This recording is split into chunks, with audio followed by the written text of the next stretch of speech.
Remember when you were maybe a young teenager, preteen, those awkward years where you would come up with a plan. You might have discussed it with your friends and everything seemed like it was a go. And you go to your parents, go to your mom, she's usually the one, and you're just letting her know what you're about to do, and you're giving her as little detail as possible, not realizing or perhaps forgetting that moms have eyes in the back of their heads and have spiritual discernment all the time. And the only detail left is just to get mom's approval. And mom says no.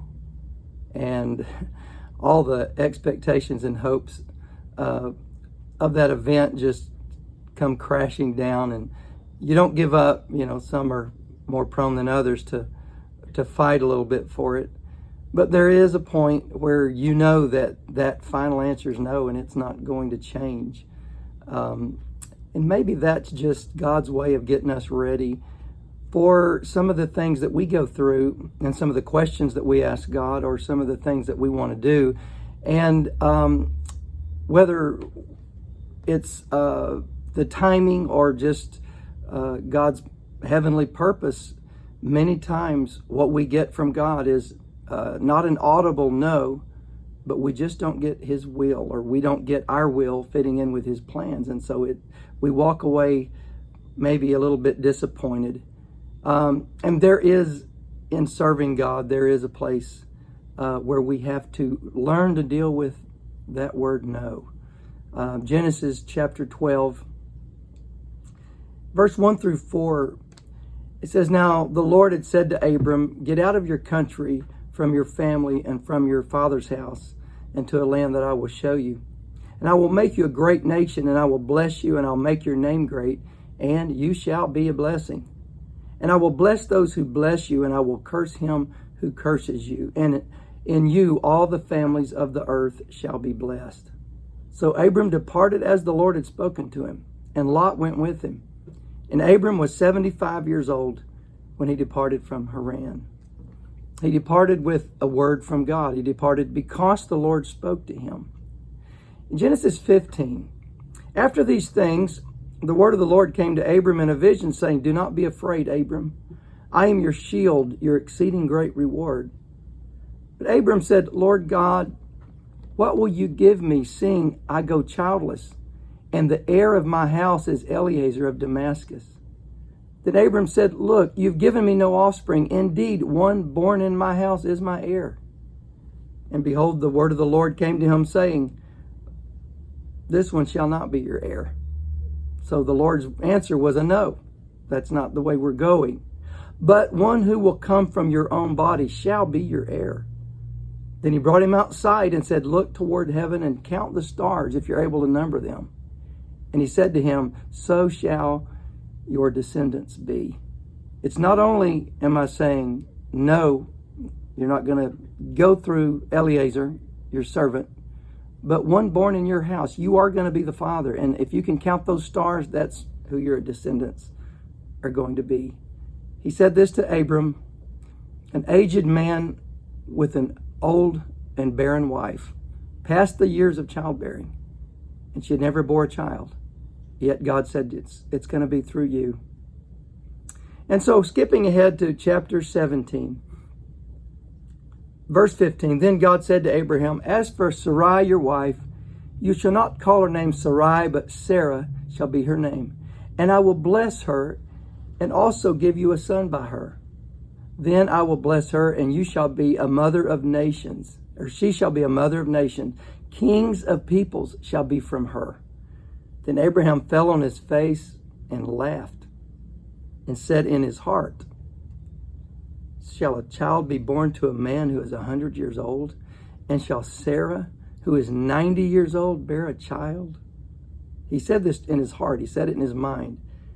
And Abraham then said to God, "Oh, that Ishmael might live before you, God." Remember what we did, my wife, we had this plan we hatched, and his mother's not my wife, it's the handmaid, it's her maiden. And so let it come from Hagar. And God said, no. Sarah, your wife, shall bear you a son, and you shall call his name Isaac. I will establish my covenant with him for an everlasting covenant, and with his descendants after him. So here's a man that had a plan. He thought it would be all right. Take a shortcut. It didn't require faith. It's just the mechanics. And we're going to have the same result, Lord. So let's go ahead. I'm the one with the deficiency, God. We're the one with the problem. You're still a great and mighty God. But just kind of put up with us here while we do it our way. And God said, no. No, your wife is going to be the mother of many nations. And I go back to that scenario, the many scenarios we've had as teenagers or preteens, and have a plan, and we present it to our parents, and we get just a flat out no. And, really, in that word no, it could just destroy a weekend or what we thought was going to be life. It was going to be everything to us. And we had built it up. It was yes, or life came to an end. Immediate stress, immediate turmoil. There is this axiom that God says yes, no, or wait. But what about when God just does not speak? And a lot of people say that's, a no. Well, when God doesn't answer, that's not necessarily a no. It takes some praying, it takes some patience, and it takes some waiting and praying yourself into the realm of his will. And I think that is probably, of anything that I'm going to say here today, that's one of the most important things that we can ever learn to do, is learn how to wait and pray into the realm of God's will. And his will is not always that something even needs to happen. Many times as we are approaching God, it's the approach. It's the approach that's the purpose. It's that drawing close to him is really what it's about. And God is more about the relationship than a blessing that we might think we need. And so it's in that drawing closer that what the Lord wants to do is educate us and allow us to see things from a kingdom point of view, rather than just from a what I need point of view. The sound of silence is not always golden. It can be very stressful when we don't have an answer. From the very start, the journey that God directed Abraham to take was possible only through faith. And we learn that between chapters 12 and 15, Abraham had likely arranged for Eliezer, who was just kind of the head of his house. He was that top servant, and he kind of took care of the business. He was kind of an administrator, you might say. And so he had just arranged for Eliezer to be his heir.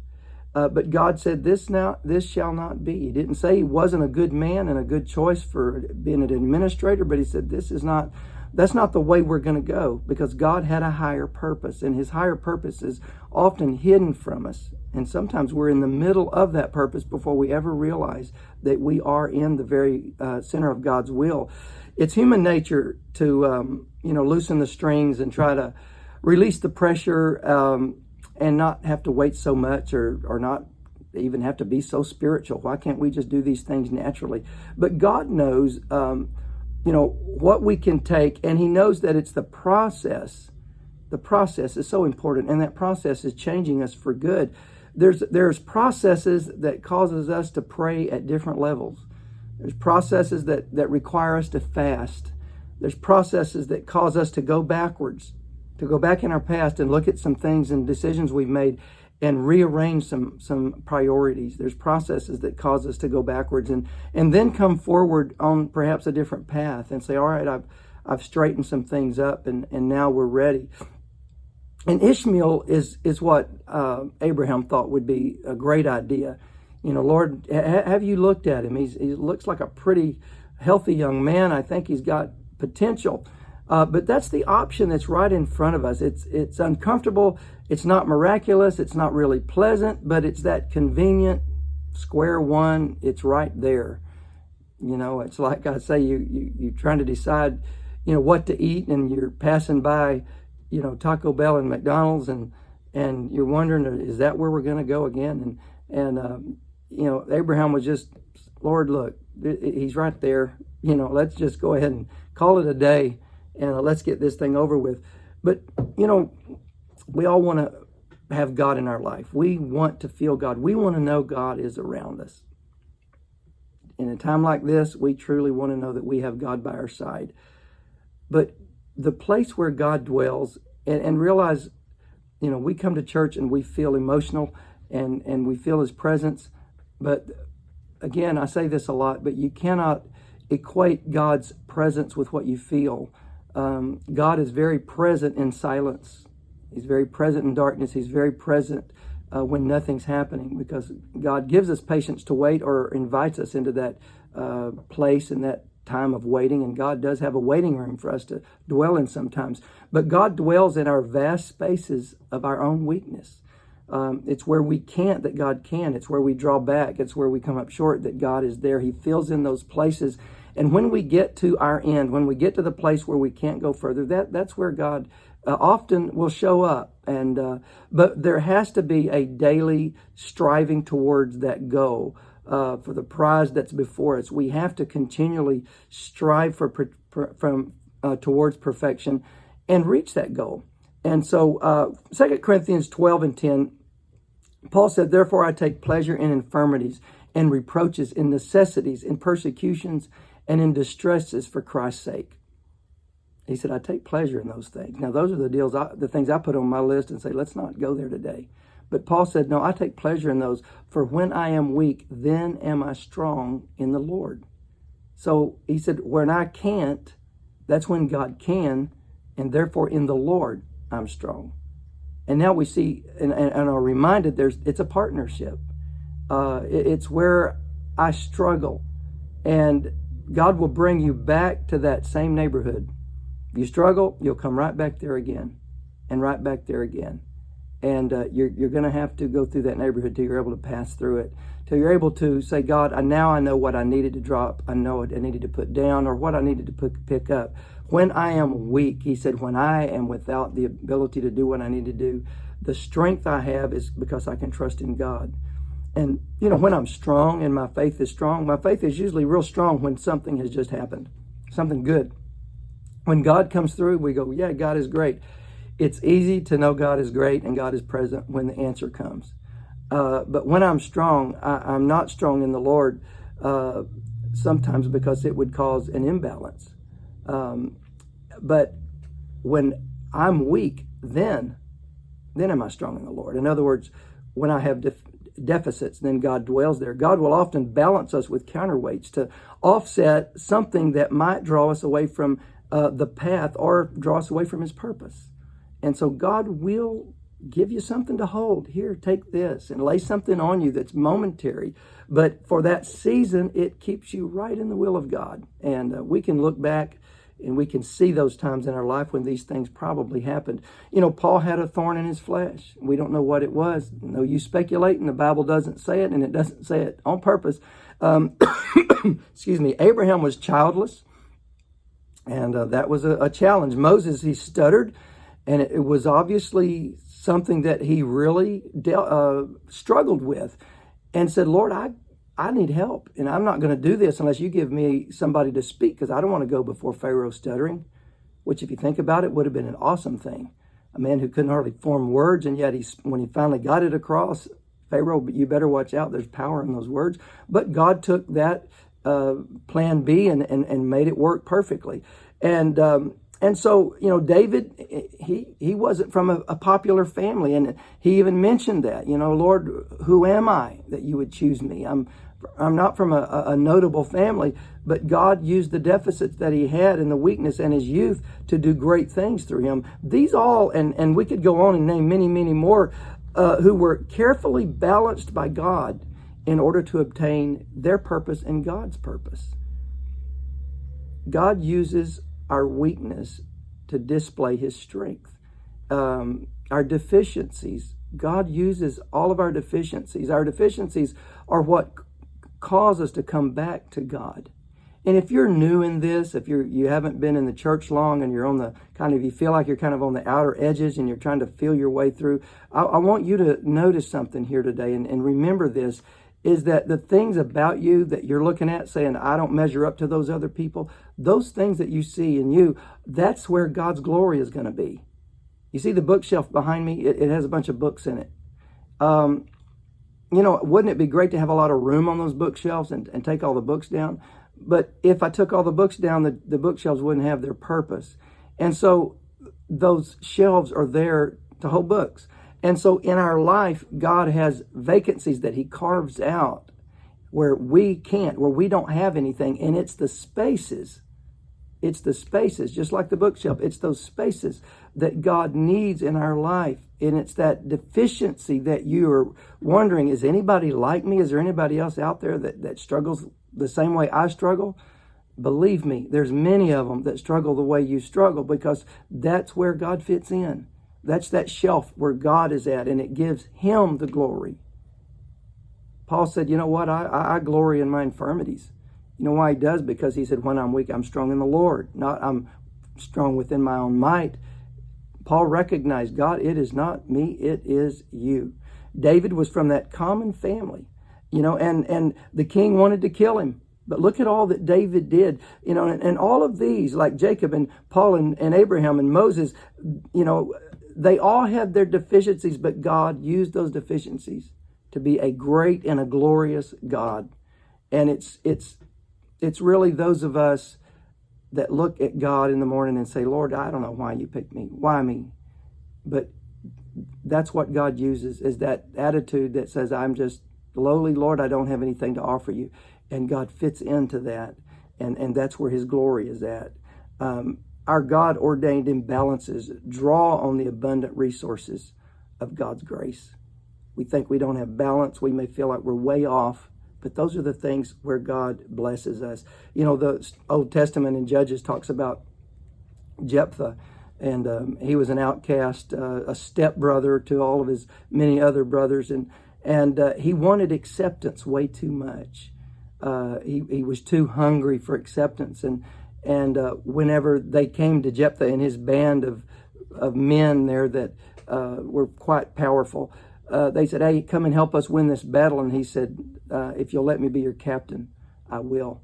He was too hungry for it. And so he made that rash and foolish vow, Lord, if you'll let me have this victory, I'll sacrifice the first thing that comes out of my house unto you. We don't need to be that needy. We need to be content with who we are through God and say, Lord, I know that when I'm weak, I'm strong in the Lord. Hebrews 12 and verse 1 and 2, wherefore seeing we also are compassed about by so great a cloud of witnesses, let us lay aside every weight and the sin which does so easily beset us, and let us run with patience the race that is set before us, looking unto Jesus, the author and the finisher of our faith, who for the joy that was set before him, he endured the cross, despising the shame, is set down at the right hand of the throne of God. We, like him, we pattern our lives after Christ, looking unto Jesus. He's the author, he's the finisher. Because look, he endured. He endured something. He was shamed. He was crucified, disrobed, but yet all for glory. And then he sat down at the right hand of the throne of God. We are what we are for the very purpose of God. And when it's over and when we're through, it's the glory of God in our life that we're going to look back and see. Not our glory, not our ability, but God's ability.